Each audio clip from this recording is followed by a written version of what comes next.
Hello everyone, welcome back to my channel. It is good to have you on board. A special welcome to you who's joining us for the first time.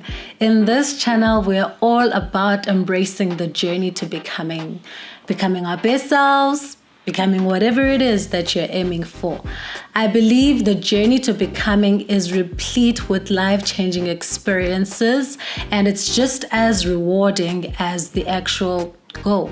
In striving to be my best self, just interrogating my outlook on life, the way I express myself, the way I process my emotions, and how I articulate my feelings has a lot to do with how I was raised up, right? And who raised me up. And now we are adulting 101. We are at a point where we are unlearning some of those not so good character traits that I have. I like how Asanda puts it. She says, adulthood, a period of one's life spent undoing childhood and reparenting oneself. But today I want to look on the positive things or positive lessons rather from my childhood, because we can spend the whole day talking about all the negative stuff. So I'm just like, you know what, let's just look at the positive today. All the good, not all of them, just a few of the good lessons from my childhood. Lesson number 1. I feel like I'm always the last person to get things, right? Like, when something is in and all the kids are getting it, and I was just that kid who would be the last one to get things. But when I look at my life, I'm just like, maybe that is the theme of my life. And you can think of it as a bad thing, but I choose to look at it as a positive thing. I feel like I'm genuinely that person who always gets things lost. But I've seen also how when I finally get whatever it is that I've been wanting, it's always the best. And it's always way above what I have been wanting. So that is just lesson number 1. And I feel like it's a lesson that I have been ignoring. Like I haven't been looking at it. I think I once quoted Oprah saying this, how your life is teaching you lessons, before we can even go and read all the great books in the world. When we look within, when we look at our lives, we can find so many lessons. Lesson number 2, faith. You guys, my mother,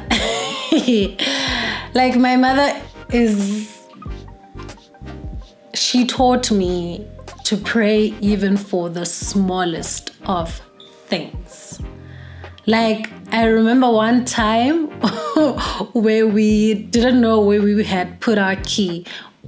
And my mom was just like, "Ndizastandazela sisitip." I was like, but those experiences, those seemingly crazy prayers taught me that whatever it is that is important to us is important to God.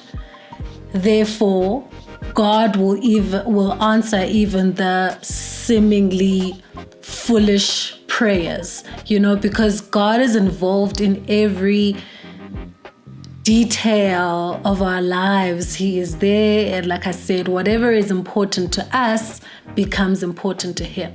So I'm also that person now who prays for legit everything. Missing keys, missing shoes, whatever it is that I cannot find, or whatever it is that is important to me, no matter how trivial it is, I will pray for it, right? Like, I'm that person. Number 3, intentional parenting. So my mom, she once told me that when she had me, she wanted us to have a certain type of relationship. And we have that kind of relationship. I feel like that is intentional parenting at its best, because she was saying that's not the kind of relationship that she has with her own mom. And so when she had me, she was like, listen, I'm going to make sure that my relationship with my daughter is going to be like this and this and this and this and this. And the same thing with me and my kids as well, I'm just like, you know what? I'm intentional about how I raise them. I have a certain type of relationship that I want us to have, and it starts today. You guys know I am a mom to these two amazing boys. I like this picture. I don't know why, but it's like every time I look at it, I just like my heart melts, you guys. I don't know. Like this picture was taken 2 years ago, but I feel like it's my favorite picture of my boys. So we have our own crazy type of relationship thing going on, but learning to be intentional about it is one of the things that I learned from my mom, and certainly something that I am passing on to my boys. Lesson number 4. My first budgeting lessons, money handling, accounting situation type of lessons were first taught to me by my mom and my grandmother. So umakhulu wami ke sana wayengaba bantu baza kuthuma e-shop, xa ubuya funeka ubuye ne-slip plus ne-chinch, and laa nto ibhalwe phaa eslipini funeka imethe nale chinch ubuye nayo. That is what accounting is, simply put. So like I learned that's where I learned, mana, you know what, you need to be upright all the time. Xa uthunywe into enza lento ubuyenziwe ngemali, ubuye ungatyi imali zabantu, like all of those type of situations. I learned that from my grandmother, and to this day I still keep slips. I still do my own little bit of reckon to check, okay, this is what happened and what. So I am still that person, and thanks to my grandmother. Now with my mom, so I wasn't staying with my dad when I was growing up. So what my dad used to do, he used to give me transport money as well as lunch money. So every Friday, I'd go to his place, get the money, or spend the weekend there and come back on Sunday, get the money. But yeah, get the money, the most important part. So I remember when this whole thing started, and my mom was like, listen, andizokugcinela mali yakho mna. You're just gonna deal with your money. You're just gonna learn to handle your money. Uba uyichile yako and get down. And I was like, oh, like my 10-year-old self, guys, was so scared. I felt like that was such a big responsibility. I'm like, how do you trust me with such? But because of those words, and I wasn't about upatsa. Like, you guys, I don't know, but comments how many kilometers. But usuka mall kwa 6 uyocho kwa 11. Yeah, guys, that was a distance and a half. Like, so I learned there to handle my money. This is how much I need for transport, and this is how much I will allocate for my lunch. And the 5th lesson, love is a doing word. It is a verb. Now, you guys, in my family, I think it's typical of Black families, even though I only right, but gay typical. Like, we are not those people at home. We're not those people that were like, oh, I love you. Oh, Ndoni, love expressed, the hugs, the Ndoni. No, But abantu basekhaya, like, uthando lwabo ulibona really in what they used to do.